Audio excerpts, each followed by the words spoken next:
जी part 2 start हो गया। NPL is preparing its financial statements for the year 30 June 17, ठीक है। Following issues are under consideration. Year end है 30 जून 2017 और 15 May 17 को हमारे साल के खत्म होने से थोड़ा सा पहले क्या हुआ है, on 15 May 17 an dhamaka occurred at one of NPL's factories. Kaboom kaboom, धमाका हो गया। Several claims were filed by affected employees against NPL. The details are as under. 7 जख्मी एम्प्लॉइज ने एक क्लेम किया है बिफोर 30 जून। अच्छा, क्लेम चाहे बिफोर 30 जून हो चाहे आफ्टर 30 जून हो, इंपॉर्टेंट थिंग इज धमाका हो चुका है और IS 10 अभी पढ़ना है ना, कल होपफुली उसको छेड़ देंगे, ठीक है। एक दिन बीच में IS 10 के लगाते हैं, फिर उसको भी साथ मिला लेते हैं 37 के, ठीक है ना। उसमें वैसे आपको थोड़ा बहुत बताया हुआ, मैं तो FR1 बच्चों को बता के लाता हूँ। 31 दिसंबर, ये 30 जून जैसे ईयर एंड है, तो जुलाई अगस्त सितंबर में जाके कहीं फाइनेंशियल स्टेटमेंट्स फाइनल होती है। तो जब तक फाइनेंशियल स्टेटमेंट ऑथराइज नहीं हो जाती फॉर इशुएंस, उससे पहले ये एंटिटी फाइनेंशियल बनाएगी, ऑडिटर आके चेक करेगा, गलतियां निकालेगा, वो सही करेंगे खुद से, तो सही हो जाए तो अच्छा है। फिर ऑडिटर अपनी रिपोर्ट देगा, उसके बाद डायरेक्टर ऑथराइज करेंगे उसको इशुएंस के लिए, और फिर वो प्रिंटिंग में जाएगी। जिस दिन तक डायरेक्टर साइन ना कर दे फाइनेंशियल स्टेटमेंट्स को, ऑथराइज ना करे फॉर इशुएंस, कोई भी चेंज आप करना चाहें उन फाइनेंशियल स्टेटमेंट में कर सकते हैं, वो आपके हाथ में होती है। तो हर वो इवेंट जो ईयर एंड से पहले हो चुका है, मिसाल के तौर पे आगे की तैयारी करा रहा हूं, 30 जून 17 ईयर एंड था, 15 मई 17 में धमाका हो चुका है। अब कोई बंदा 30 जून से पहले केस कर दे और कोई बंदा 30 जून के बाद कर दे, लेकिन 30 जून के बाद भी तब करे जब तक फाइनेंशियल स्टेटमेंट अभी हमारे हाथ में ही हो, तो ये आपके लिए एडजस्टिंग इवेंट बन जाएगा, यानी आपका पास्ट इवेंट आपके साल में हो चुका है। बहरहाल ये IS 10 में पढ़ेंगे, वापस आए। फिलहाल तो बिफोर 30 जून कर दिए उन्होंने केस। तो 7 जख्मियों ने केस कर दिया है बिफोर 30 जून 17 और फर्दर 3 ने, अच्छा चलो शुक्र है मैंने बता दिया था, मुझे नहीं पता था आगे ये पड़ा हुआ। और भाई हमारे लिए ये फिलहाल तो मैं इसको पेंडिंग करता होता हूं कि क्लेम जुलाई में हो चाहे जून में हो, उसको छोड़ो, हमारा धमाका कब हुआ है बस, ठीक है। तो आपने 7 और 3 10 ही लेने हैं, बाकी मजीद क्लियर हो जाएगा IS 10 में जाके, ठीक है। अच्छा, इसके बाद हमने वो रिस्ट्रक्चरिंग करनी है। कहोगे क्या क्या RSC के पढ़ानी है, इसके बाद ये खत्म तो हो ना। ये तो अभी एक दफा बताया ये करना है, ये कॉन्सेप्ट दिया, लेकिन मुसीबत तो यही है ना कि आप लोग तो आप लोग हैं जी। तो आपको लिखवाऊंगा मैं, अभी डिक्टेशन कराता हूँ, हाथ से गर्म कर लो।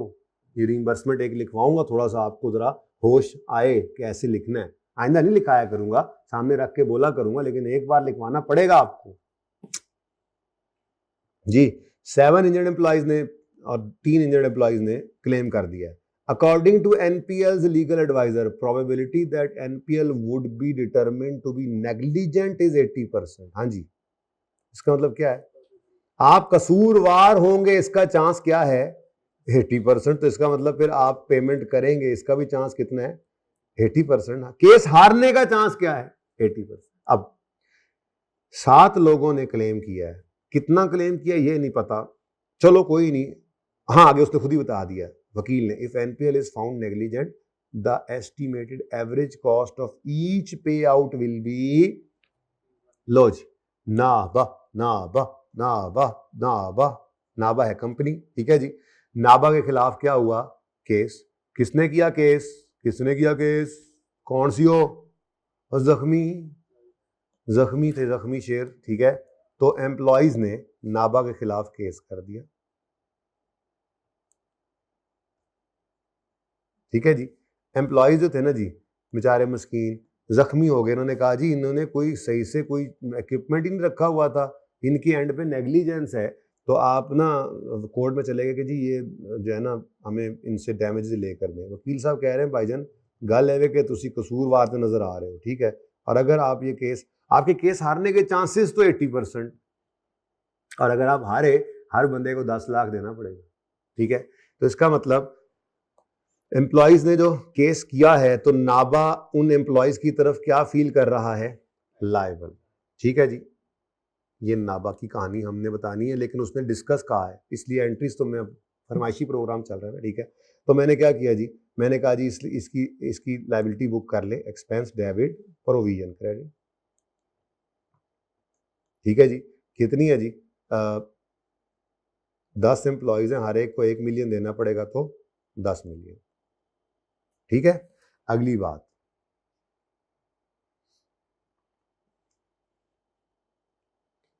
ले additional 4 employees made claim before 30 June seeking compensation for 4 बंदे और आ गए कहने लगे हमें हुआ तो कुछ नहीं लेकिन ना जिस दिन से वो धमाका हुआ है ना उस दिन से हम बस परेशान से रहते हैं और रात को सोते सोते एकदम उठ जाते हैं, ख्वाब में धमाके होते हैं, भूख हमें लगना खत्म हो गई है, एकदम हर वक्त ब्लड प्रेशर हाई रहता है, घर वाले परेशान हैं, एटीट्यूड, यानी हम बहुत बहुत परेशान हो गए हैं, हमें जो है ना इस धमाके ने परेशान करके रख दिया है। तो आप ना हमें भी इस स्ट्रेस की वजह से कंपनसेशन दें, कोर्ट में पहुंच गए, ये जो हमें स्ट्रेस हुई है रादर देन इंजरी, ठीक है, इंजरी कोई नहीं हुई, स्ट्रेस हुई है। अच्छा, वकील साहब कहते हैं if these claims succeed legal adviser is of the view that estimated average cost of each pay out will be 0.7। However legal advisor साहब का क्या ख्याल है, chance that deeds will succeed is 30%। अब ये पॉइंट 1 था, ये पॉइंट 1 था बच्चों, और पॉइंट 2 के बारे में क्या है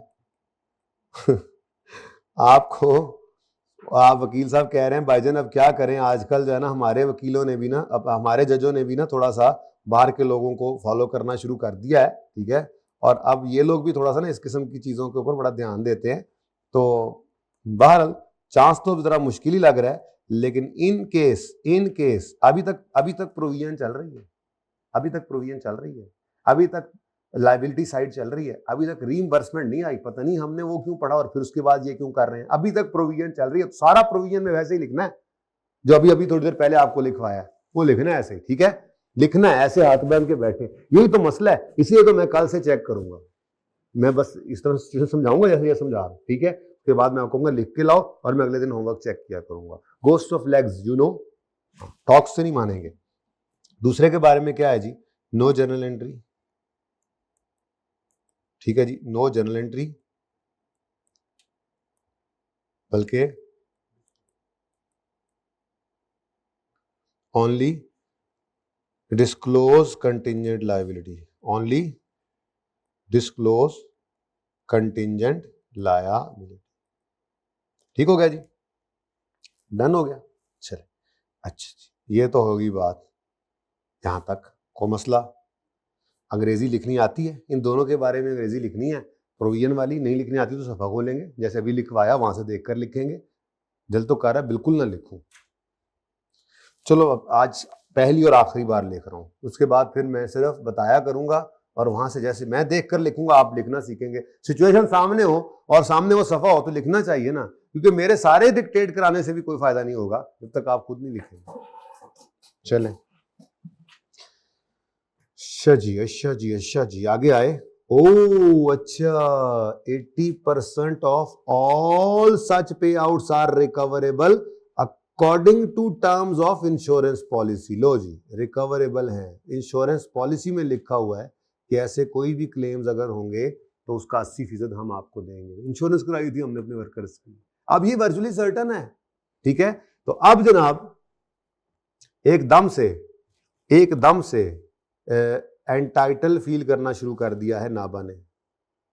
ये दोनों के तीरों का रुख इधर ही होना चाहिए था, ये मैंने गलत कर दिया था, इधर तीर ना, ये तीर ऐसे होना चाहिए, ये तो सही है ना, यानी कि पिज्जा शॉप ही लायबल फील कर रही थी और वही एंटाइटल्ड भी, ठीक है, सही कर लो जी। तो यहां पर नाबा बाबा इंश्योरेंस कंपनी की तरफ से अब एंटाइटलमेंट फील हो रही है, ठीक है। इंश्योरेंस वालों ने कहा है जी हम आपको हर पे आउट का 80% हम रीइंबर्स कर देंगे। तो अब एंटाइटल्ड फील करेंगे, इधर क्या फील कर रहे थे हम, लायबल, ठीक है, और इधर क्या फील कर रहे हैं, एंटाइटल्ड, ठीक है, एंटाइटल्ड है और एंटाइटल्ड है एट द रेट ऑफ 80%, ठीक है। अब हम इस तरफ आ गए और हमने कहा जी दूसरा काम क्या करना पड़ेगा, पहले पॉइंट के लिए अब ये भी लिखना है, ये भी पहले पॉइंट के लिए लिखना है, तो यहाँ पर ही थोड़ी सी अब गुंजाइश बनाएं जी, गल वध गई जे। पॉइंट 1 के लिए यानी कि आपने एसेट भी लाइबिलिटी भी लिखना है और अब एसेट वाली साइड भी लिखनी है। तो यहीं पे मैंने ऐसे करके ये बनाया। और जी क्या फरमा रहे हैं, ये क्या फरमा रहे हैं जी कि 80% पे आउट जो है वो रीइंबर्स हो जाएगा। और चूंकि ये उन्होंने कहा है ये रिकवरेबल अंडर पॉलिसी है, तो इसमें तो कोई शक होता नहीं है ना जी, पॉलिसी है तो पॉलिसी ले रखी है तो फिर वो पैसे मिलेंगे, पैसे दिए इसीलिए होते थे इंश्योरेंस।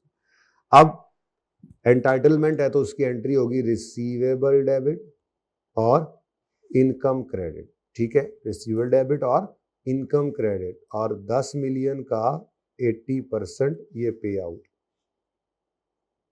ठीक हो गया जी, सही है।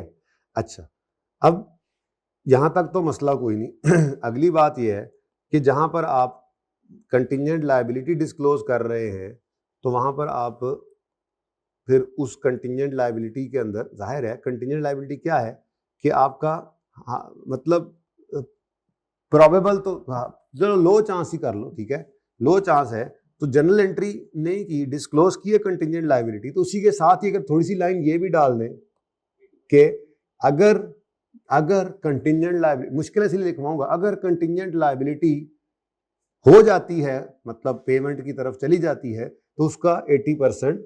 लेकिन अगेन वही बात कि इस नीले को भी क्या करना है, no journal entry, only disclose contingent asset. अब आप कहोगे कंटिजेंट एसेट तो डिस्क्लोज करते हैं जब 50% से ऊपर हो, ठीक है, इसका तो कहीं पे ये नहीं लिखा हुआ कि जी कंटिजेंट लायबिलिटी तो है ही यही, वो तो बात ही यही हुई थी। किधर गया, इसका क्या था कि सिर्फ चांस कितना है जी 30%, तो ये तो डिस्क्लोज नहीं होना चाहिए। तो भाई बात ये कि ये है ही रीइंबर्समेंट, प्रोविजन के साथ जुड़ी है, इसलिए साथ इसको भी लिख देने में हर्ज नहीं है। बाकी कोई स्किप कर भी दे तो इतना बड़ा मसला होगा नहीं होपफुली। ठीक है, यहाँ तक को मसला है तो बताओ। अगली चीज जो मैंने आप कही थी कि इसने फाइनेंशियल स्टेट पांडे ना सिटो, इसने फाइनेंशियल स्टेटमेंट्स के अंदर जो प्रेजेंटेशन शो करनी है वो किस तरह की होगी।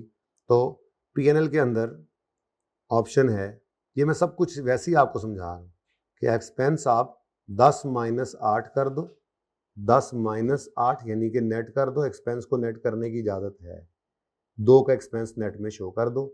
जबकि बैलेंस शीट के अंदर आपको ये इजाजत नहीं है, आपको करंट एसेट्स में रिसीवेबल अलग शो करना पड़ेगा। बल्कि मैं यूँ लिखता हूँ, पहले करंट लायबिलिटी है, क्योंकि पहले लायबिलिटी आई फिर एसेट ना, ज़रा हमारी तरतीब याद रहे। करंट लायबिलिटीज़ में आपको प्रोविजन अलग शो करनी पड़ेगी और करंट एसेट्स में आपको रिसीवेबल अलग शो करना पड़ेगा, इनको नेट करने की इजाज़त नहीं। ठीक है, प्रोविजन कितनी आ गई 10 और रिसीवेबल 8। ठीक है जी, तो सही है। और बाकी जो डिस्क्लोजर वाली चीज़ें उनको डिस्क्लोज करना होता है, उनको फाइनेंशियल स्टेटमेंट में शो तो नहीं ना करते। अब जो आपको थोड़ी थोड़ी नींद आ रही है ना, उसका हल अब मेरे पास है। ओपन करें अपने अपने पेन, गरम करें उनके निब्स, हाथों को ऐसे ऐसे कर लें और लिखना शुरू कर लें। अच्छा, पता है क्या करना है, 1 को पहले लिखना है और फिर साथ उसको 3 के साथ जोड़ना है, फिर 2 को लिखना है और उसको भी 3 के साथ जोड़ना है, क्योंकि उसने क्या बोला था, each pay out, each pay out, ऐसे ही है ना। चलो लिखना शुरू करो। अब पहले हमने क्या लिखना है, प्रोविजन के बारे में। ठीक है, ये इस 10 के बारे में लिखना है, तो लिखें आप यहां से देखकर, असल में सॉरी मैं भूल गया, यहां से देखकर एड ईयर एंड लिखना शुरू करें। At year end, at reporting date, there is a present obligation in respect of past event. जल्दी जल्दी लिखें प्लीज, यहां से देख लेते हैं। At reporting date there is a present obligation in respect of past event, bracket में लिखें which in this case is explosion. तेजी से लिखना, at reporting date there is a present obligation due to past event, bracket में आगे लिखें which in this case is explosion, bracket close.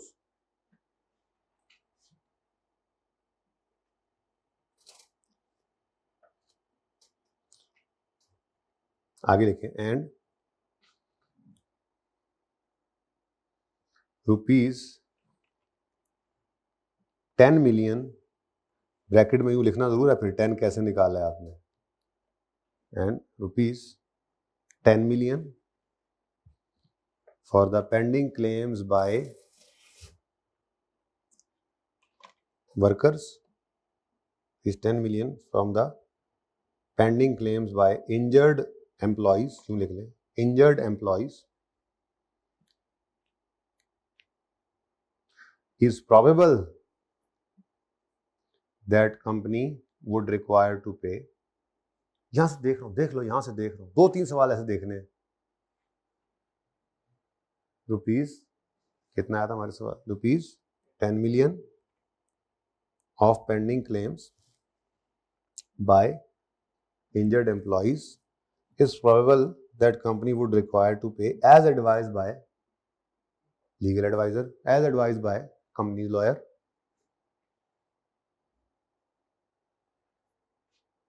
अब जो बच्चे पीछे रह गए हैं यहां से देख के लिख रहे हैं, कमाल कर रहे हैं, यकीन करो, ऐसे ही घर पे थोड़ी सी एफर्ट करें।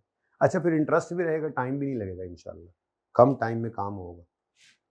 तो rupees 10 million for the pending claims by injured employees is probable that company would require to pay as advised by company's lawyer. Full stop. आगे लिखें, therefore a provision of rupees 10 million should be recorded.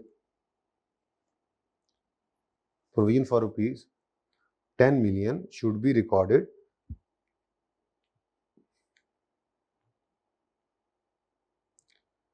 in the financial statements for the year ended 30 जून, क्या है, in the financial statements for the year ended 30 June 2017।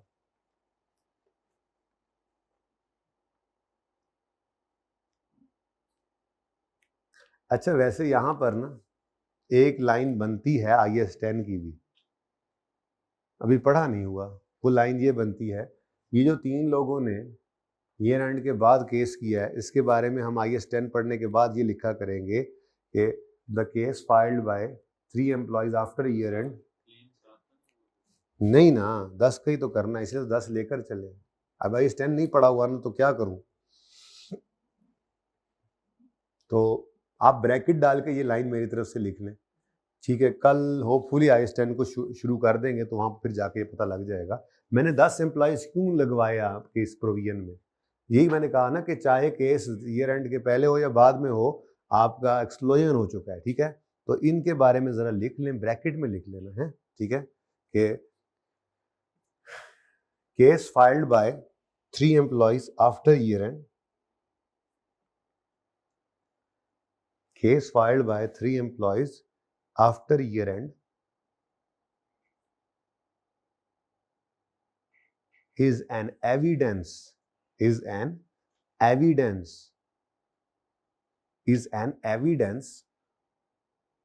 case filed by 3 employees after year end is an evidence of a condition that existed at year end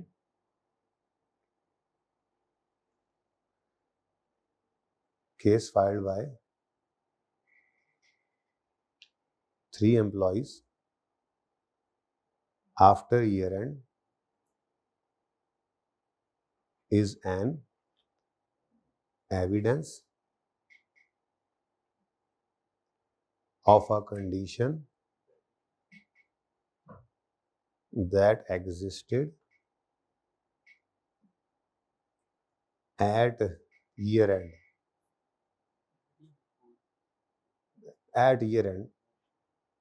Therefore it is an adjusting event. बस, अब ये समझ कोई नहीं आना माजरत के साथ, लेकिन मैंने लिखवा दिया, therefore it is an adjusting event. Adjusting मतलब इसकी डबल एंट्री की हमने, हालांकि ईयर एंड के बाद केस हुआ है, पर मैंने तो एक्सपेंस डेबिट प्रोविजन क्रेडिट में ये 3 मिलियन को भी लिया है। क्यों लिया है?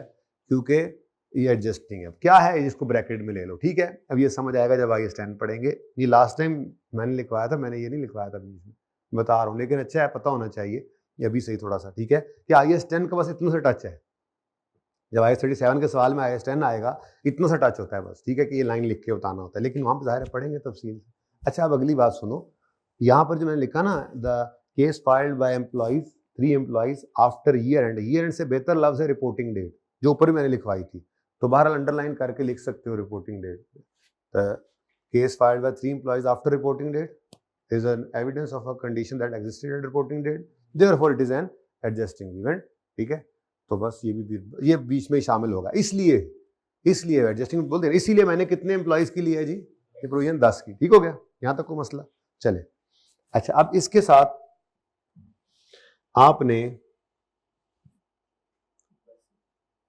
3 पॉइंट को साथ मिलाना है, ठीक है। 2 तो अभी है नहीं, अभी स्ट्रेस वालों को साइड में रखो, ठीक है। शुरू कर दो जी, अब आगे देखो। According to terms of insurance policy,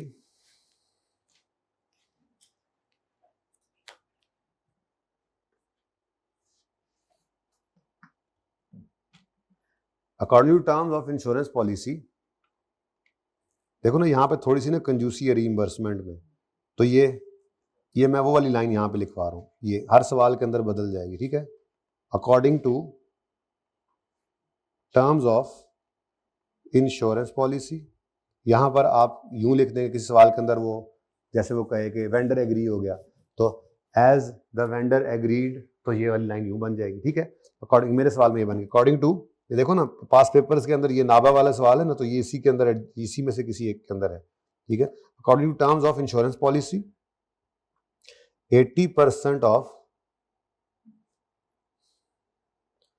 each 80% of this payout is virtually certain to be reimbursed. जगह जरा तंग है, इसको ऊपर ले जाते हैं। अकॉर्डिंग टू लो, according to terms of insurance policy 80% of this payout, this मतलब जो ऊपर है जिसकी बात करके आए 10 मिलियन, उसका 80% ऑफ दिस पे out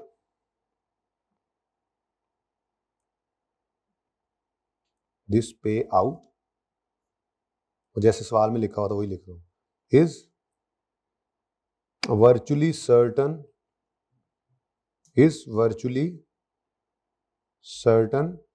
to be reimbursed,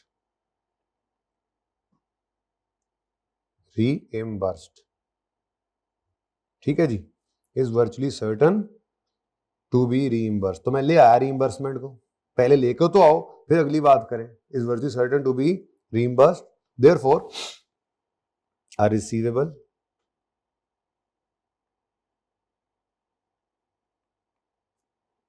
of rupees 8 million, अब इसके आगे ब्रैकेट में लिख दोगे 10 into 80% आपने किया, ठीक है ना। A receivable of rupees 8 million should be recorded। अब जगह खत्म हो गई, in financial statement for the year ended 31 दिसंबर, लिखना है 30 जून, लिख लो, ठीक है। अच्छा, अब ये बात हो गई। अब तीसरा पॉइंट लिखो, अब खुद से ही लिखते हैं फिर, अब ठीक है जी, चल पड़ा तो खुद से ही लिखते हैं, ठीक है। Recorded should be recorded, virtually certain receipt है, चलो ठीक है लिख दो, should be recorded as an asset लिख लो, should be recorded as an asset, लिखा गया, मेरे साथ साथ लिखा है ना, इतना भी ठीक है, क्योंकि बात क्या चल रही है, according terms of 80% of pay out is virtually certain to be reimbursed, therefore this reimbursement shall be recorded as an asset, लिखने तो लिख लो, ठीक है। तीसरा पॉइंट अब लिखो, तीसरा पॉइंट लिखो, वो मैंने तीनों बातें अब बाकी की लिखनी है, रिवर्समेंट रिकॉर्ड हो गई ना, अब मैंने वो अगली 3 बातें लिखनी है। इसको एसेट से अलग रखना बैलेंस शीट में, इसकी अमाउंट प्रोविजन से बढ़ने ना देना, पीएनएल में इसको नेट कर देना, ये तीनों एक लाइन में लिख लेते हैं, ठीक है। तो आगे लिखो, the reimbursement shall be treated as separate asset in SOFP, the reimbursement shall be treated as separate asset in SOFP, comma, however, comma, 2 कॉमे आ गए, however it may be presented net of, however it may be presented net of related expense in SOCI, related expense in SOCI। हुन लगा पता, हाथ गर्म होए, ऐसे लिखना है घर पे, भी बात पूरी नहीं हुई। नंबर कितने वैसे इसके? 5 नंबर लिखे हुए हैं, लेकिन 5 बहुत कम है, पर 5 × 1.8 करो ना, कितना टाइम बनता है।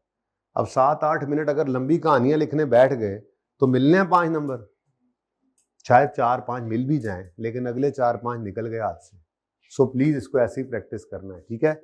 लें जी, अब ये तो हो गया 1 और 3, ठीक है। अब पॉइंट 4 के अंदर मैं लिखवाऊंगा आपको पॉइंट 2, ओके। तो लिखो, ये अब कंटिजेंट लायबिलिटी है, ये देखो, ये वाला ऐसे खोल लेना है आपने फौरन, कंटिजेंट लायबिलिटी, ठीक है ना। तो वो इस तरह से यहीं से लिखें for the amount of rupees, वो कितना था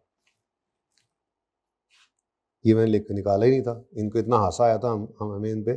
0.7 है, बोलो ये 0.7 है ना, 0.7 असल में डिस्क्लोज करना था ना। 0.7 कितने लोगों ने ये किया है केस? 4 ने। कितना बनता है?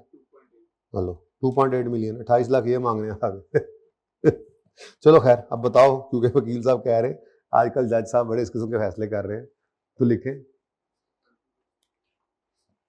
For the amount of 2.8 million, 30% बेटा चांस है, इस अमाउंट का 30% नहीं करना, ठीक है।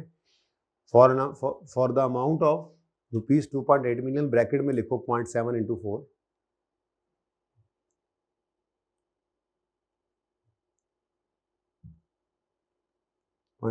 लिखा है, ठीक है, comma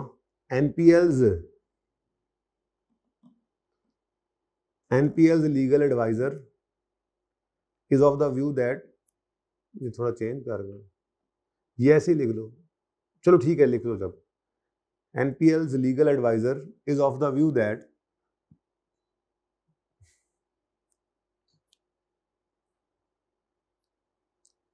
chance of this payout is only 30%. Chance of this payout is only 30%। यही वाली बात देखो, इतनी अच्छी यहाँ लिखी हुई, तो यहाँ से भी चल जाता, मतलब नहीं, बस मैं लिख गया। For an amount of rupees 2.8 million it is possible that an outflow will be required. Percentage की जरूरत नहीं, परसेंटेज देख के तो हमने पॉसिबल बोला है। पॉसिबल का मतलब ही यही है 50% से कम बट 5% से ज्यादा। तो पॉसिबल मीन्स 50 से कम और 5% से ज्यादा, ओके। खैर कहाँ पहुंचा था मैं? देयर, फुल स्टॉप लगा के लिखो देयरफॉर, आगे वही लिख दो यही वाला, therefore a contingent liability should be disclosed, notes to the, ये मैंने ऐड करवा दिया हुआ। therefore a contingent liability should be disclosed in notes to the financial statements giving brief description of events and estimate of financial effect। Number लेना इतना आसान काम नहीं होता।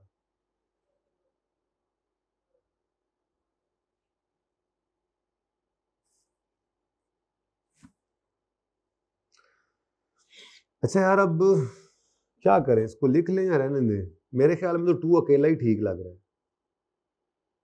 प्रोविजन होगी तो रीइंबर्समेंट होगी, बाकी अगर आपने इसके बारे में डिस्क्लोजर देना ही है तो छोटी सी एक लाइन आगे ऐड कर दें कि as per insurance policy if these pay out succeed 80% of it will be receivable. बस उसी डिस्क्लोजर के नीचे ही अगर छोटी सी लाइन लिखनी है तो लिख लें वैसे। अकॉर्डिंग टू, जैसे ऊपर लिखा था, according to terms of insurance policy if these claims succeeded, if these claims succeeded नहीं, if these claims succeed then 80% of these will also be receivable। ठीक है, बस इतनी बात काफी है। डिस्क्लोजर में ही हमने थोड़ी सी अंग्रेजी लिखी, ठीक है, एंट्री तो वैसे नहीं करनी होगी। तो भाई यूं होगी रीइंबर्समेंट, ठीक है।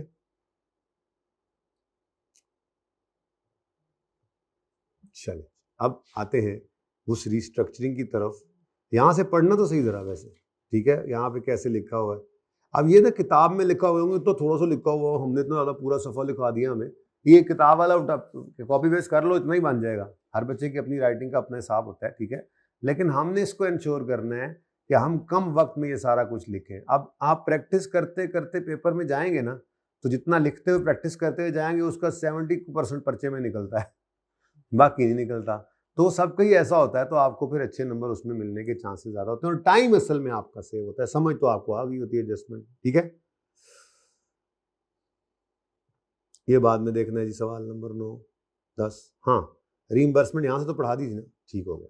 अब आ जाओ जी, रिस्ट्रक्चरिंग बड़ी इंपॉर्टेंट चीज़ है आज की।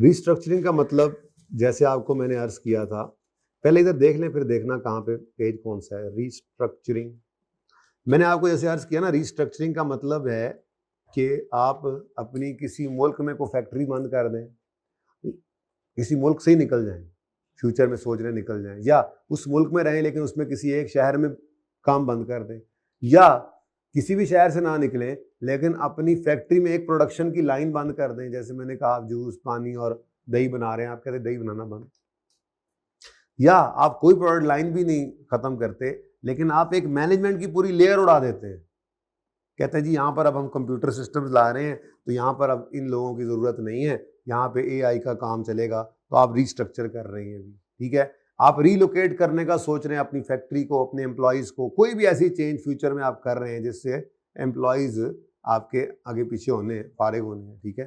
तो आप बेसिकली क्या कर रहे हैं, रिस्ट्रक्चर कर रहे हैं। ये आपको बताया है स्टैंडर्ड ने यहाँ पर, ठीक है। अगर थोड़ी सी बात सिर्फ इसी की कर लूँ मैं, तो फॉलोइंग आर एग्जाम्पल्स और इवेंट्स, ये सिर्फ एग्जाम्पल्स हैं जिनको ऐसे ही बस याद रख लेना है, ठीक है। Following are examples of, page number बताना पड़ेगा, 335 है। Following are examples of events that may fall under definition of restructuring. क्या जी, सेल और termination of line of business, closure of business location in a country और regions, ठीक है, और relocation of the business activities from one country to other region or country, ठीक है, जागो थोड़ा सा।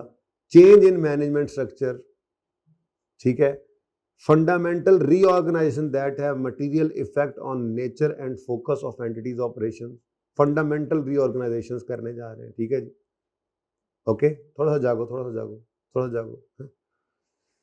तो ये कुछ आपके सामने एग्जाम्पल्स 70 पैरा के अंदर दी गई थी, तो बस इसको एक बार बस ऐसे ही पढ़ना था हमने, जिससे थोड़ा सा आइडिया हो गया कि रिस्ट्रक्चरिंग कहते हैं किसको। बिजनेस क्लोज कर देना, कहीं से कोई प्रोडक्ट लाइन, कोई चेंज ऐसी फंडामेंटल कर देना, कोई मैनेजमेंट स्ट्रक्चर में चेंज कर देना, बंदे इधर से उधर, यानी कि एलिमिनेट कर दी लेयर ऑफ मैनेजमेंट, ठीक है। कोई आपने एक कंट्री में बिजनेस बंद कर दिया, या किसी एक कंट्री से दूसरी कंट्री में चले गए, या सेल कर दिया, टर्मिनेट कर दिया कोई लाइन ऑफ, ये सब क्या है, रिस्ट्रक्चरिंग की एग्जांपल्स हैं, ठीक है। अच्छा, अब रिस्ट्रक्चरिंग बड़ी ही अहम बात समझिएगा।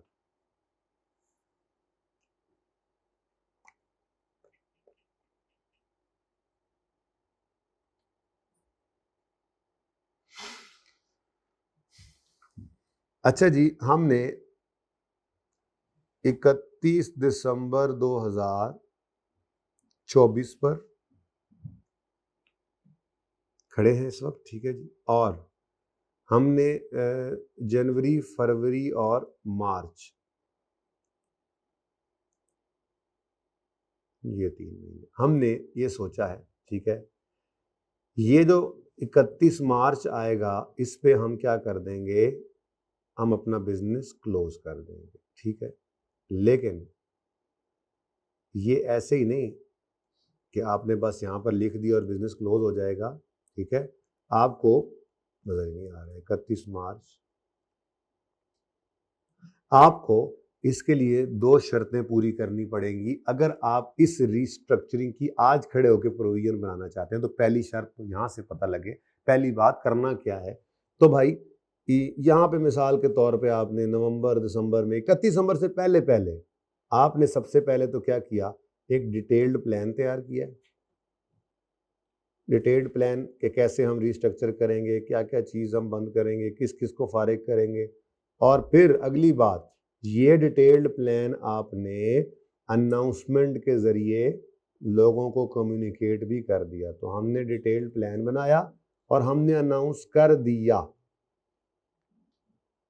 वी अनाउंस, ठीक है जी, on this date.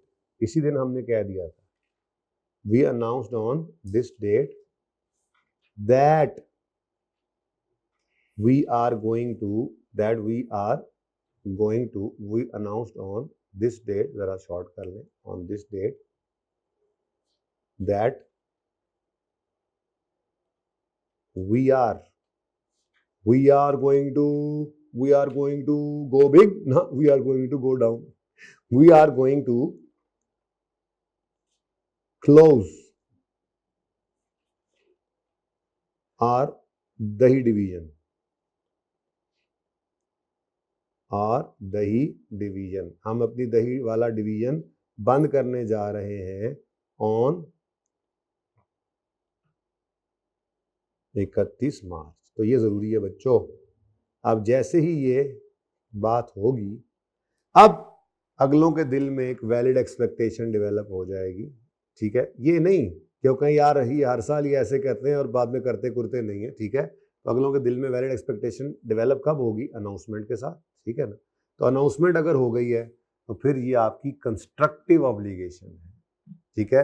Constructive obligation है, किसी ने आपको मजबूर तो नहीं किया कि आप जो छोड़कर जाने लगे हैं उनको पैसे कोई 2-2 3-3 महीने के देकर भेजें, लेकिन आप गुड जेस्चर कहते हैं यार सर खा जाएंगे, यहाँ एहतजाज, हमारी मांगे पूरी करो, ब्लॉक कर देंगे रोड, हम काम कहाँ जाएं। तो उन्हें कहते हैं यार ये पकड़ो 3-3 महीने की तनख्वाहें हैं, जाओ घर 1 महीना रेस्ट करो, 1 महीना नौकरी ढूंढो और 1 महीना मुफ्त में ये खाना और नई नौकरी भी करना, जाओ, हमने नहीं बनानी दही यार, जाओ, ठीक है। तो जो अगर ये अनाउंसमेंट ना होती, अगर आप बीच में से ये ना करें अनाउंस, ठीक है, अभी तक आपने अनाउंस नहीं किया, तो ऐसी सूरत के अंदर आप बेशक प्लान करके बैठे रहें, रीस्ट्रक्चरिंग की प्रोविजन आपकी नहीं बनेगी, ठीक है। तो पहली बात ये कि अगर आपने अनाउंसमेंट कर दी है तो फिर 31 दिसंबर 24 पे खड़े होकर आप एंट्री पास कर लेंगे, एक्सपेंस डेबिट और provision credit, provision for restructuring, ठीक है जी। अब इस प्रोविजन फॉर रीस्ट्रक्चरिंग में क्या क्या चीज़ें आएंगी और क्या नहीं आएंगी, मैं बेसिकली अब आपको ये समझाने लगा, ठीक है जी। लेकिन सबसे पहले हमने ये बात डिसाइड की कि ये प्रोविजन क्रेडिट करने की एंट्री करनी कब है।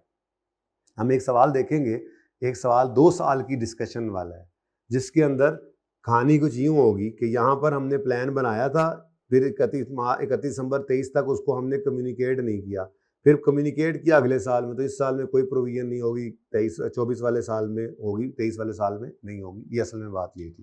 तो ज़रा पढ़ लेते हैं थोड़ा सा, इसको भी है, हर्ज कोई नहीं है। पहली बात कि आपकी जो रीस्ट्रक्चरिंग है, इसकी जो ऑब्लिगेशन है वो कंस्ट्रक्टिव है। तो a constructive obligation to restructure arises कब जी? Only when an entity has detailed formal plan for restructuring and has raised valid expectation in those affected, ठीक है, that it will carry out restructuring. अब बीच वाली कहानियां जो है एक बार पढ़ ले, लेकिन याद सिर्फ इतना ही रखना है जो मैंने बता दिया, ठीक है। तो पहली बात क्या है जी कि इसकी ऑब्लिगेशन कौन सी है? कंस्ट्रक्टिव, और वो भी कब अराइज होगी?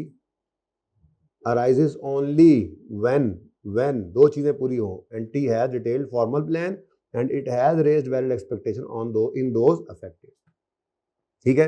अब आगे कहता है डिटेल प्लान में क्या हो फॉर रीस्ट्रक्चरिंग, उन्होंने एटलीस्ट बताएं कौन सा बिजनेस या पार्ट क्लोज करने जा रहे हैं, प्रिंसिपल लोकेशन जो अफेक्ट होंगी, location, function, appropriate number of employees जिनको हिट लगनी है, जो टर्मिनेट होंगे, फारिग होंगे, ये कम से कम बातें, एक्सपेंडिचर जो अंडरटेक करना पड़ेगा, या कब प्लान है, इसको इम्प्लीमेंट करना है। तो ये कोई मोटी मोटी बात उन्होंने कहा, डिटेल्ड फॉर्मल प्लान होना चाहिए, कोई जरूरी नहीं है इनको जहन में रखना, और डिटेल्ड प्लान हो जिसमें कुछ एक एग्जाम्पल्स हमने ये देख ली, ठीक है, तो सही है।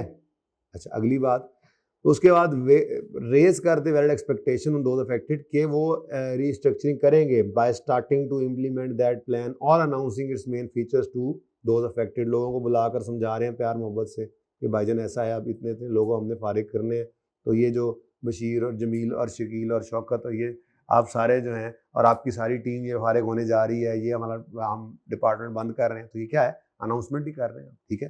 तो बहरहाल येलो लाइंस बस याद रखने वाली हैं, बाकी सब एक बार पढ़ लेने वाली चीज़ें, ठीक है। तो मैं इनको हटा देता हूँ, ये नो आप इनको भी याद करने लगे, ठीक है।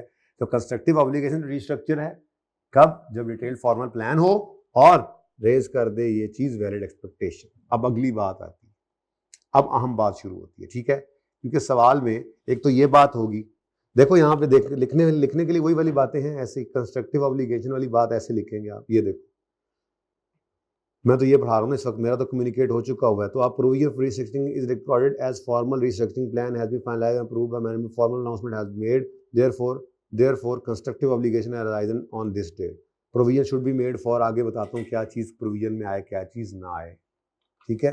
अब इस प्रोविजन के अंदर क्या ले ले और क्या नहीं ले सकते, क्या क्या कॉस्ट इसके अंदर हम रिकॉर्ड कर सकते हैं, ऐड कर सकते हैं, क्या नहीं कर सकते, इसकी डिस्कशन अब शुरू होने लगी है, ठीक है जी। तो वन बाय वन करते हैं।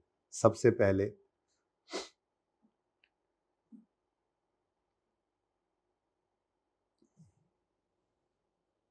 सबसे पहली नॉर्मल अहम चीज़ जो है वो क्या है, प्रोविजन में आए क्या, तो जो लोग फारिग कर रहे हो ना आप, ठीक है, उन लोगों को फारिग करने के लिए आपने कुछ पेमेंट करनी है, जो मैंने आपको कहा कि इनको कहा जी 3-3 महीने की तनख्वाहें जो हैं वो आपको देंगे। तो मिसाल के तौर पे इन लोगों की तनख्वाह थी 1 लाख रुपया और मिसाल के तौर पे 50 एम्प्लॉयज़ हमारे जो हैं वो, बल्कि 2-3 को छोड़ दो, 50 एम्प्लॉयज़ से डिपार्टमेंट के अंदर, ठीक है, 45 एम्प्लॉयज़ जो हैं उनको हम क्या कर रहे हैं, फारिग। अब हर एक को फारिग करना है, हर एक को 1 लाख रुपया देकर भेजना है, ठीक है, मिसाल के तौर पे 10 लाख दे दो यार, टेंशन ना लो, 10 लाख रुपए दे दो, गोल्डन हैंडशेक टाइप चीज़ है, ठीक है। तो 45 लोगों को आपने रिडंडेंट करना है, तो रिडंडेंसी कॉस्ट ऑफ 45 एम्प्लॉयज़, ये आपकी सबसे इंपॉर्टेंट प्रोविजन के अंदर शामिल होने वाली चीज़ है, ठीक है, ठीक है। तो आपने 45 एम्प्लॉयज़ की प्रोविजन, मिसाल के तौर पे हर एक को आपने 1 मिलियन देना है, तो फिर क्या एंट्री करोगे, एक्सपेंस डेबिट प्रोविजन क्रेडिट। अब प्रोविजन में क्या लेंगे आप, 45 एम्प्लॉयज़ और हर एक को 1 मिलियन देना है, तो 45 मिलियन की ये प्रोविजन फॉर रीस्ट्रक्चरिंग के अंदर ये आप डाल सकते हैं, यानी रिडंडेंसी कॉस्ट को आप ऐड कर सकते हैं, गॉट इट। बल्कि यही मेन चीज़ है जिसको नॉर्मली किया जाता है। बहरहाल प्रोविजन के लिए जो ज़रूरी खर्चे, रीस्ट्रक्चरिंग पर जो ज़रूरी खर्चे आपको आने हैं वो आप रिकॉर्ड कर सकते हैं, स्टैंडर्ड ये कहता है। तो मैंने मिसाल के तौर पे बताया आपको रिडंडेंसी कॉस्ट, ठीक है। उसके बाद अच्छा, ये जो 50 में से 5 लोग हमने रोक लिए हैं, इन 5 लोगों को हमने क्यों रोका है, हाँ, ये जो दही बनाते थे ना, आला दही बनाते थे, तो हमने कहा कोई बात नहीं, अगर इनको हम जूस वाले डिपार्टमेंट में शिफ्ट कर दें तो वहाँ ये जूस भी बड़ा अच्छा बनाएंगे, ठीक है। हमारे बड़े लॉयल, बड़े पुराने, बड़े ज़बरदस्त, बड़े वफादार कस्टमर हैं, कस्टमर कह रहा हूँ, वर्कर्स हैं, एम्प्लॉयज़ हैं, तो इनको हम नहीं जाने देंगे, ठीक है, इनको हम रिटेन करना चाह रहे हैं। इसीलिए तो सिर्फ 45 को पे करने वाली रिडंडेंसी कॉस्ट को हमने जो है वो कर लिया रिकॉर्ड। अब फॉर रिमेनिंग 3 एम्प्लॉयज़, अब इनको, चूंकि इनको तो बनानी आती है दिमाग की बस दही आपकी तरह से, तो ये रिमेनिंग 5 एम्प्लॉयज़ जो हैं इनको अब हमने ट्रेनिंग देनी है, जूस बनाना शुरू कर देंगे, ठीक है। रिमेनिंग 5 एम्प्लॉयज़ को आप क्या करने लगे हो, अब ट्रेन, ठीक है। इनको ट्रेन करोगे तो ट्रेनिंग पे कॉस्ट आएगी। अच्छा, आपने इनको जिस दफ्तर में बिठाना है वहाँ पे कुछ आपने इनको नए कंप्यूटर लेकर देने, तो न्यू सिस्टम्स आपको यहाँ पर इनके लिए लगाने पड़ेंगे, न्यू कंप्यूटर सिस्टम्स वगैरह। और फिर आपने, बड़े मशहूर लोग हैं, इन्होंने बड़ी मशहूरी, इन्होंने आप अपनी भी कमाई, इज़्ज़त आपकी भी, ठीक है। दही बनाने में एक ही नाम, तो बशीर और शौकत और ये अजमल और अब्दुल्ला और रफ़ीउल्लाह, ये सारे पांचों लोग जो हैं बड़े मशहूर लोग हैं अपने दही के डिपार्टमेंट में। तो आपने एडवर्टीजमेंट कराई कि ये पांचों दही वाले पांचों आज से जूस बनाएंगे, और जूस में भी आप वही आला क्वालिटी पाएंगे जो पहले दही में पाते थे। ठीक है, तो ये 3 खर्चे आपने किए रिमेनिंग एम्प्लॉइज पर। जी,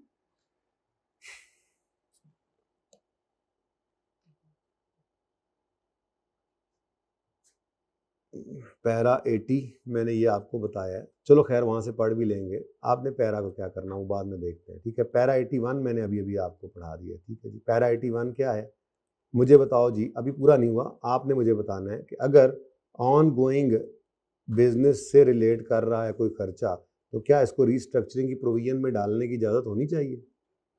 आंसर इज नो, लॉजिकल भी नहीं लग रहा। तो स्टैंडर्ड ने पैरा 81 के अंदर लिखा no provision shall be recorded, no provision shall be recorded for the remaining employees. Remaining में लिखा ही नहीं लिखा, लेकिन मैं आपको मिसाल समझा रहा हूँ। ठीक है, अगर आपने पढ़ी लो, ये थोड़ा सा देख लो यहाँ से 82 में क्या लिखा हो ये कि 81 में a restructuring provision does not include such cost as retraining और रीलोकेटिंग, मार्केटिंग, इन्वेस्टमेंट। क्योंकि क्योंकि क्योंकि स्टैंडर्ड कहता है कि ये खर्चे तो ऑन गोइंग बिजनेस से रिलेट कर रहे हैं। आपका जो जूस वाला चलना है काम, ये तो उससे रिलेट कर रहे हैं, ये तो आपके इस बंद होने वाले बिजनेस से रिलेट ही नहीं कर रहे, इसलिए इनकी प्रोविजन रिकॉर्ड करने की आपको इजाज़त नहीं है। ठीक है जी, तो ये जनाब आपका पैरा 81 आ गया। ठीक है जी, एड्डा औखा हो गया फिर भी मिट गया। चले, अच्छा ऐसे ही कुछ और चीज़ें भी हैं, वन बाय वन उनको भी डिस्कस करते आते हैं। ठीक है, ज़रा देखिएगा, देखिएगा नहीं बल्कि छोड़िएगा। लेट मी, अच्छा जी, स्टैंड कहता है कि ये जो फ्यूचर ऑपरेटिंग लॉसेस होते हैं, सुना होगा आपने। भाई देखो, जब आप अपना बिजनेस बंद करने का ऐलान करते हो ना, तो बहुत सारे लोग जो हैं वो पहले से ही, आपके कस्टमर्स भी इवन आपको छोड़ना शुरू कर देते हैं, नए बंदे ढूंढना शुरू करते हैं कि उनके सप्लायर आगे से मौजूद हो। ठीक है, आप लोग स्विच करना शुरू कर देते हैं, आप किसी चीज़ को यूज़ करने की आदत है, आप कहते हैं अरे फैक्ट्री तो बंद ही होना लिए, चलो अस्सी को और चीज़ की आदत पाइए, बाद में फिर ढूंढना शुरू कर देते हैं। तो बहरहाल आपके ऑपरेटिंग लॉसेस कोई आने शुरू हो जाते हैं। यानी कि आपने इधर ऐलान किया 31 दिसंबर पर खड़े हैं आप, आपने ऐलान कर दिया हुआ है, तो अब जनवरी, फरवरी, मार्च, ये 3 महीनों के अंदर आपने जब चलना है तो आपको चलने से नुकसान आना है। तो 31 दिसंबर 24 पे खड़े होकर इस लॉस को जो आपको फ्यूचर के 3 महीनों में आना है टिल रीस्ट्रक्चरिंग डेट, इसको आप क्या कहते हैं? Future operating loss. ऑपरेट कर रहे हैं तो लॉस आ रहा है। अब बेटा लाइबिलिटी का ना एक बहुत बड़ा असूल है, आज बता रहा हूँ, दिमाग में बिठा लो। लाइबिलिटी आप सिर्फ उस चीज की बुक कर सकते हैं जो आप अवॉइड ना कर सके, जो आप अवॉइड, आपने ऐलान कर दिया है और अब आपने ये बता दिया है कि आपने लोगों को इतने इतने पैसे देने हैं, तो अनाउंसमेंट की वजह से अब ये आपके ऊपर लाइबिलिटी बन चुकी है, इसकी प्रोविजन क्रिएट कर लिया आपने। ठीक है, लेकिन आप आज खड़े होकर कहेंगे फ्यूचर में मैंने ऑपरेट करना है तो मुझे लॉसेज आने हैं, तो स्टैंडर्ड कहता है तो ना करो ऑपरेट, तुमने किसी ने जबरदस्ती कहा है कि तुम ऑपरेट करो। लाइबिलिटी नहीं बुक कर सकते फ्यूचर ऑपरेटिंग लॉस की। ऑपरेट करने के लॉसेज है मतलब अगले 3 महीने में जो सेल्स मिसाल के तौर पे आएंगी, मैं यहाँ पे बताता हूँ। एक मिसाल के तौर पे P&L जो है हमारा फ्रॉम जनवरी 25 टू मार्च 25, ये 3 महीने का जो P&L है, तो मिसाल के तौर पे इसमें सेल्स वगैरह इनकम्स जो हैं टोटल आई हैं आपको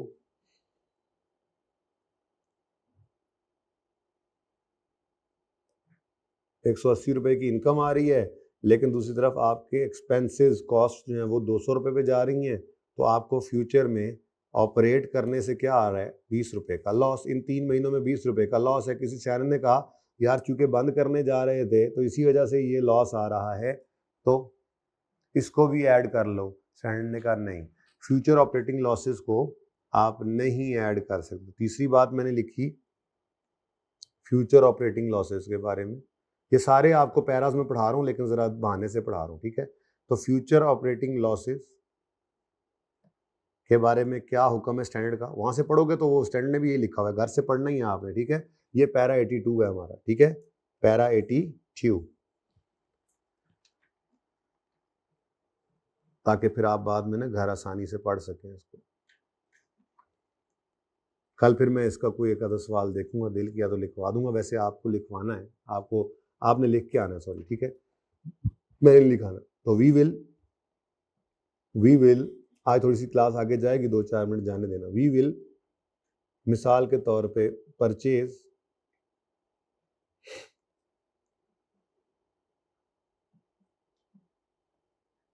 वी विल परचेज 250 यूनिट्स, मैं मिसाल दे रहा हूँ, 250 यूनिट्स हम खरीदेंगे, ठीक है, 250 यूनिट्स फ्रॉम, ये मिसाल समझा रहा हूँ, फ्रॉम जनवरी 25 टू मार्च 25 हमने कितने यूनिट्स खरीदे जी, 250, ठीक है, ऑन विच, जिन पर के मुझे लॉस आ गया, on which we incurred, we बल्कि यूं, वी विल इनकर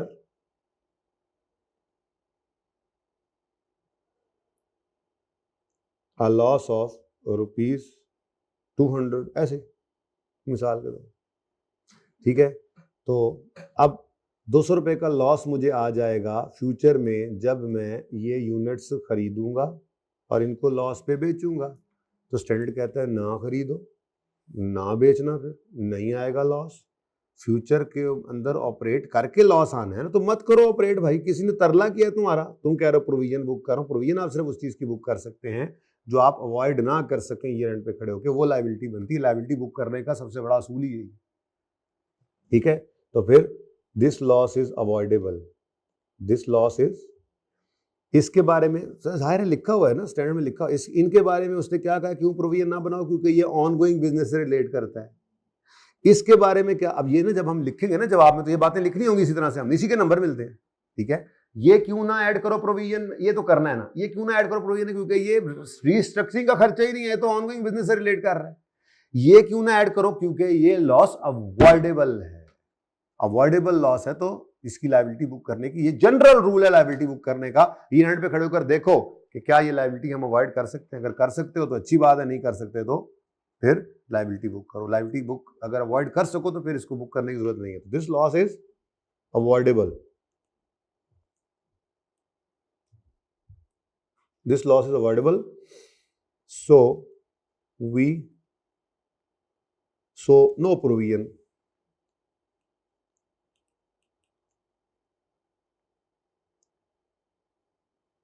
shall be made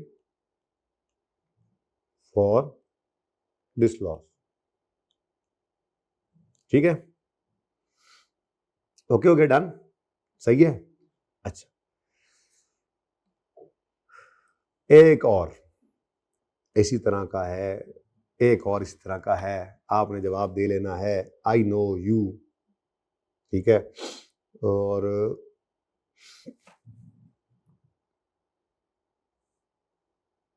इसको छोड़ो, एक एक एक एक, एक है और एनआरवी लॉस, क्या जी, एनआरवी लॉस, इसको कहते हैं फोरसीन लॉस, ऐसे ही फोरसीन लॉस होता है ना, फोरसीन लॉस। चलो इसकी एग्जांपल एक बना लेते, इसको पैरा को नहीं लगता, ये वैसी बात कर रहा हूँ, ऐसी जहन में आ गई कि वी हैव, मिसाल के तौर पे 20 units in closing stock on 31 दिसंबर 2024, 31 दिसंबर 2024 जो भी ईयर एंड आया है, इसमें मेरे पास 20 यूनिट्स पड़े हुए हैं, ठीक है। देयर कॉस्ट इज हमने खरीदे थे 500 रुपए के, and NRV is let's say 400 रुपए के ये बिकते हुए नजर आ रहे हैं, हाँ जी। तो कितना जी फ्यूचर का लॉस है, कितना फ्यूचर का लॉस है, बोलो, 100, ठीक है। तो ये 100 के लॉस को भी हम रिकॉर्ड नहीं करेंगे क्योंकि ये अवॉइडेबल है ना, अवॉइडेबल है ना, मारा तो अड्डे में अवॉइडेबल है, क्या आप इस लॉस को अवॉइड कर सकते हैं? और भाई ये फ्यूचर लॉस नहीं है, ये फोरसीन लॉस है। क्या आप आज बिजनेस बंद कर दें तो ये 200 का लॉस आप अवॉइड कर सकते हैं? यस, बंद कर देंगे तो ऑपरेट नहीं करेंगे तो लॉस नहीं आएगा। क्या आप आज बिजनेस बंद कर दें तो ये 100 रुपए का लॉस अवॉइड कर सकते हैं ना? ये इन्वेंट्री आप खरीद चुके हैं जो आपके पास पड़ी हुई है, और इसने अगर बिकना है, बंद भी कर दो तो इसने 100 का नुकसान देके जाना है, चला भी लोगे 3 में तो 100 रुपए का नुकसान ही देके जाना है। तो दिस इज नॉट अवॉइडेबल। ठीक है, तो इसके बारे में फिर लिखा हमने कि जी इसकी एंट्री कर लेंगे। फिर इसकी एंट्री क्या करेंगे? Cost of sales debit inventory credit 500 minus 400। ठीक है, 100 रुपए से क्या कर लो, एनआरवी लॉस बुक करो। ये एक सवाल ऐसे जहन में आ गया, जब भी मैं ये सवाल करता हूँ ना, ये समझा रहा था तो वो सवाल मेरे जहन में जरूर आ जाता है। तो अभी आना तो नहीं, शायद कल आए, लेकिन चलो बात तो आ गई ना। हाँ जी, ठीक हो गया, सही है। अच्छा, 5वीं और आखिरी बात,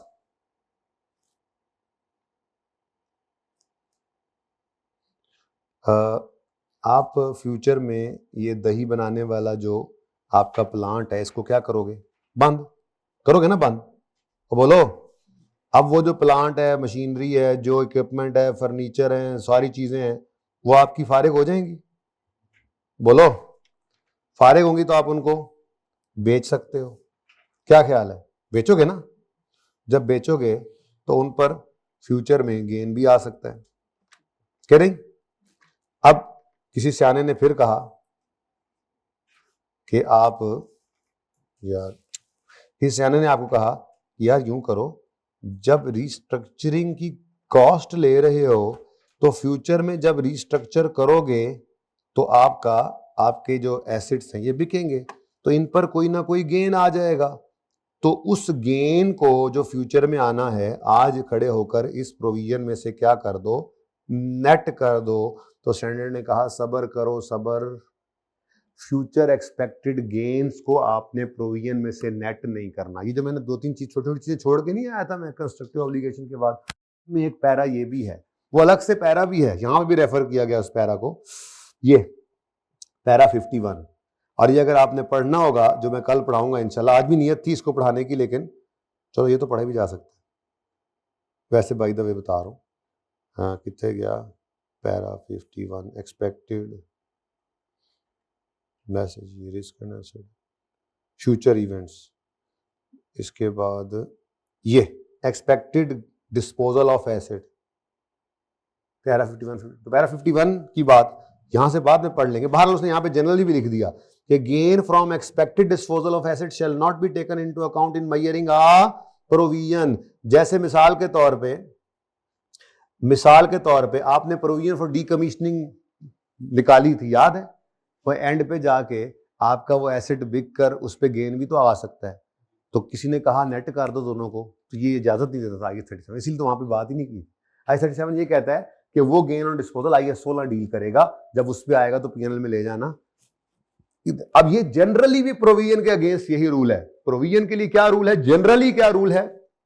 ये कि अगर कोई फ्यूचर का एक्सपेक्टेड गेन है डिस्पोजल ऑफ एसेट के ऊपर, तो उसको shall not be taken into account in measuring provision, बल्कि गेन और डिस्पोजल को आपने लेना है उस रिस्पेक्टिव स्टैंडर्ड के मुताबिक। ये भी मैं कल पढ़ाऊंगा ना, तो यहां से फिर याद जो करना है वो वाली हाईलाइट कर दूंगा कि क्या याद करना है। फिलहाल तो मैं ऐसे बात करने आ गया कि यहाँ पर लिखा हुआ मिलेगा आपको रीइंबर्समेंट, ये रिस्ट्रक्चरिंग के अंदर, कि as required by para 51 gain on expected disposal of asset are not taken into account in measuring restructuring provision B even if sale of asset is envisaged as part of restructuring। चाहे plan में लिखा भी हुआ हम asset बेचेंगे, उसमें gain आ सकता है ना, एक्सपेक्टेड गेन हमें आएगा, कहता नहीं, इसको आपने प्रोविजन फॉर रिस्ट्रक्चरिंग में से नेट नहीं करना। तो 5वीं और आखिरी बात क्या है जी?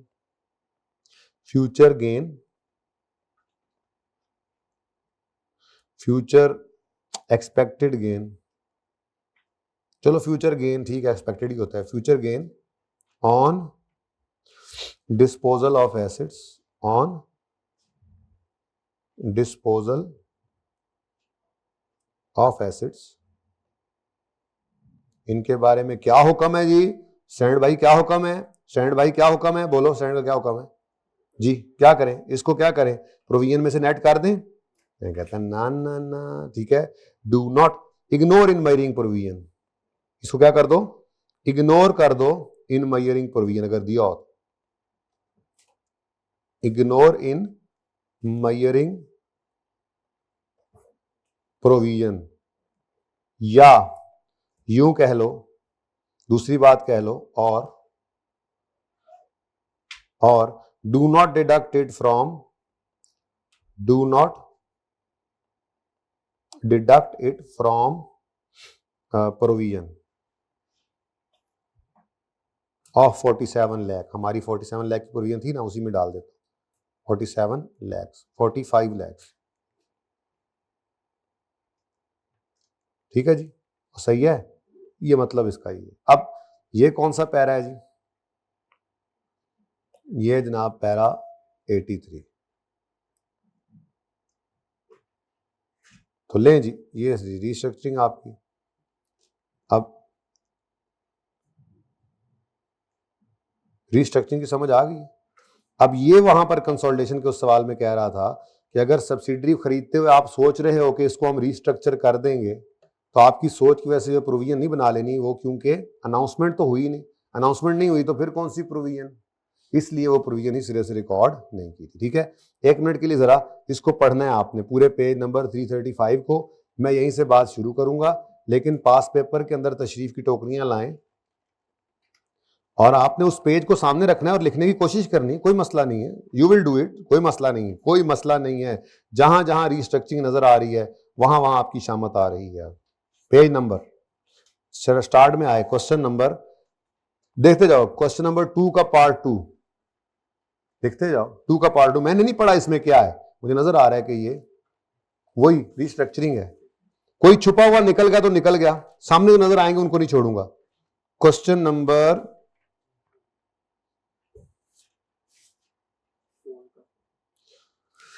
मैं देख लूं ये है सही, रिस्ट्रक्चरिंग प्लान तो है, चलो इसको छोड़ो फिलहाल, जो ऑब्वियस नजर आ। 6 का सी रिस्ट्रक्चरिंग सामने नजर आ गई मुझे।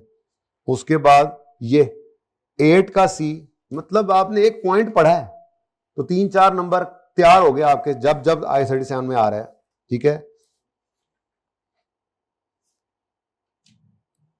12 का 2 सारे कर दो, देखी जाएगी, मैंने तो करवानी है कल।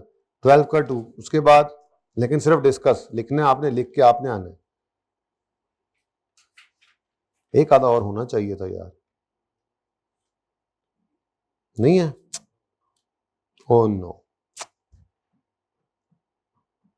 ओ नो, ओ ये बड़ा अजीब सा पॉइंट है, जब कभी करेंगे तो देखना यार, मिल जाओ, नहीं मिला, चलें कोई बात नहीं, काफी है जितना मिल गया। तो कितने सवाल बने जी, 4 बन गए। ठीक है, 4 तो ये करने ही है, साथ में वो जो उसके अंदर एग्जांपल गिवन होगी वो भी देख लेना, हो सकता है एक आधी वहीं पे ही हो जाए, यानी पहले वहां वाली एग्जांपल ले लोगे ना, रिस्ट्रक्चरिंग जो यहाँ पे कराया आपको। आजा भाई आजा, ये इसमें अगले सफे पे आपको एग्जांपल 11 मिल रही है, तो ये उन्हीं में से एक सवाल है। ठीक है, तो इसको आपने ट्राई करना है, इसको लिखना है, और लिखते हुए आपने जो ध्यान करना है वो क्या है, ये दो ईयर एंड्स पर है। पहले साल 30 जून 15 पर अनाउंसमेंट नहीं हुई। ये अच्छा सवाल इसलिए यहाँ पे रखा गया है कि जब आप यहाँ पे आके लिखोगे तो आप नॉट कम्युनिकेटेड वाला भी लिख पाओगे, और अगली बार जब कम्युनिकेट होगा तो उसके बारे में ये भी लिख पाओगे, और साथ में ये अंग्रेजी भी, कौन सी कॉस्ट लेनी है, कौन सी नहीं लेनी, जो लेनी है नहीं लेनी है वो क्यों नहीं लेनी है, ये थोड़ा सा ट्राई करना है आपने। आपके कोर्ट में बॉल आ गई है। ठीक है, तो ये रिस्ट्रक्चरिंग हो गई, तो उसके बाद क्या है, रीइंबर्समेंट भी होगी, रिस्ट्रक्चरिंग भी होगी, रह क्या गया है, और यार छोटी छोटी चीजें रह गई हैं। फ्यूचर ऑपरेटिंग लॉस अभी भी बताया है, एक्सपेक्टेड डिस्पोजल ये जैसे पढ़ने हैं, फ्यूचर इवेंट्स ये 3 पढ़ाने हैं, बस काम की चीज ये। ठीक है, ये 2-3 एग्जांपल से समझाना है। वारंटी की एडजस्टमेंट 2-3 मुश्किल आई हुई है नो डाउट, पर कॉन्सेप्ट आसान है, ये हमने पहले किया। तो बहुत इंपॉर्टेंट एरिया है ये इसके अंदर, जिसमें ये वाला सवाल जो है ना, ये जो आपके सामने ये जो अभी ये आपको सवाल दिखाया गया है नेपच्यून लिमिटेड, ये बहुत कीमती है, जैसा कोई और सवाल नहीं है। इसमें 30 जून 15 और 16 दोनों पर से डिस्कस करने का बोला है, और अनाउंसमेंट जो है वो 30 जून 15 से पहले नहीं हुई थी, 16 से पहले हुई है। इसका मतलब ये वाहिद सवाल है जो आपको ये दोनों बातें एक ही दफा में लिखवाएगा। तो आप यहां से देखकर ये भी लिखोगे, यहां से देखकर ये भी लिखोगे, और फिर जो चीजें लेनी है, लेकिन पहले देख लेना, फिर मैं ये सवाल कल कराऊंगा, यहां से देख के अंग्रेजी बोलूंगा। पर कल मैंने होमवर्क में चेक करना है ये जो कहे हैं इन सवालों को लिख कर आओगे आप, ठीक है। तो रीइंबर्समेंट का भी एक आधा होमवर्क और दे देता, लेकिन चलो माफ करता हूँ अब, ठीक है, कोई बाद में कर लेंगे कुछ काम, ठीक है। अल्लाह हाफिज।